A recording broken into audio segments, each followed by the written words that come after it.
জয়পুরহাট থেকে মাছের বাজারে বর্তমান বাজার দর জানাতে সরাসরি যুক্ত হচ্ছেন সহকর্মী রেজাউল করিম।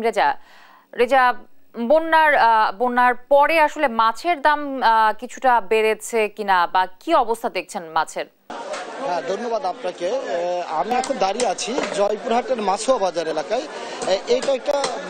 এই মাছুয়া বাজার প্রতিদিনের যে আমাদের জয়পুরহাট শহরের যে বড় বাজার, এখানে মাছ সব ধরনের মাছই কিন্তু এখানে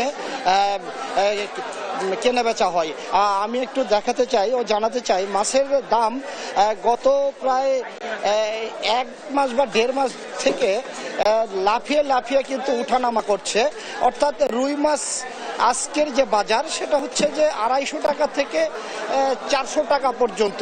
তবে আজকে একটু আমদানি বেশি হওয়ার কারণে কিন্তু মাছের দাম একটু কেজিতে 30 টাকা বা 50 টাকা একটু কম দেখা গেছে। তবে তারপরে ক্রেতারা যেটি জানিয়েছেন যে এই সাধারণ ক্রেতাদের নাভিশ্বাস উঠে গেছে। অনেক মাছের দামই বেশি, যেমন ইলিশ মাছ, একটা মৌসুম চলতেছে ইলিশ মাছের, কিন্তু ইলিশ মাছ কিন্তু সাধারণ যে মানুষ খেটে খাওয়া মানুষদের ক্রয় ক্ষমতার বাইরে চলে গেছে।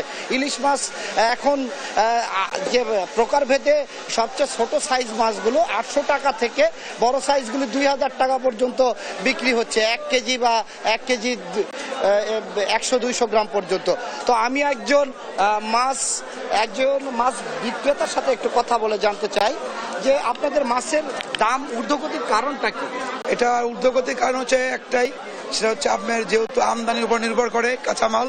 যেদিনকে আমদানি কম হয় সেদিনকে আপনার দাম বেশি, যেদিনকে আমদানি হয় সেদিনকে দাম একটু কম থাকে। কিন্তু আমরা জয়পুরহাটে যারা ব্যবসায়ী আছে, মাছ ব্যবসায়ী, আমরা সবসময় একটা নিয়মের ভিতরে চলাফেরা করি যে যেন কৃত্রিমভাবে আমরা কখনো মাছের সংকট তৈরি করি না এবং বাজারকে অতিরিক্ত লাভ করি না। আমরা যেটা 10 টাকা 5 টাকা অতিরিক্ত কেজিতে 20 টাকা লাভ করি। কিন্তু জয়পুরহাটের ঐতিহ্যবাহী মাছ বাজার, এই জয়পুরহাট মাছুয়া বাজার, এটার এখন বর্তমান যে অবস্থা, এটা ক্রেতা বিক্রেতা উভয় একটা পরিবেশ না থাকার কারণে আমরা ব্যবসায়ীরা মার খাচ্ছি এবং যারা ক্রেতা আছে তারাও এই বাজারটাকে আসতে চাচ্ছে না। ধন্যবাদ আপনাকে। আমি একজন ক্রেতা, আপনি তো বাজার করতে এসেছেন, একটু ছোট করে বলবেন যে আপনাদের কি মনে হচ্ছে বাজারের পরিস্থিতি? আসলে আমরা যারা সাধারণ মানুষ, যারা রাজনৈতিক কোনো কর্মকাণ্ডের সাথে জড়িত নয়, আমাদের কাছে বাজার ব্যবস্থাপনা এবং দ্রব্যমূল্য এটা খুবই গুরুত্বপূর্ণ ব্যাপার। তো আসলে আমরা এর আগে যে বাজার দেখছি তার এখন আসলে সবকিছুতে অনেক বেশি।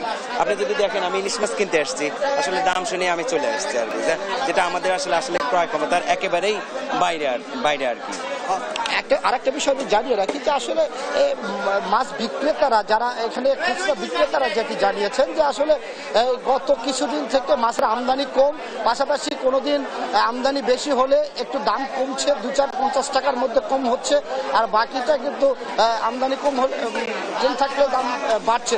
এবং ছোট মাছগুলোর কথা যদি বলি, সেটি হচ্ছে যে 400 টাকা থেকে 600 টাকার মধ্যে ছোট মাছ, শিং মাছ, মাগুর মাছ বা পদ্মা মাছ সহ যে অন্য মাছগুলো, চিংড়ি মাছ 800 থেকে 1000 টাকা বিক্রি হচ্ছে। এই ছিল আমার জয়পুরহাটের মাছের বাজার থেকে সর্বশেষ। জয়পুরহাট থেকে আমাদের সহকর্মী রেজাউল করিম যুক্ত ছিলেন।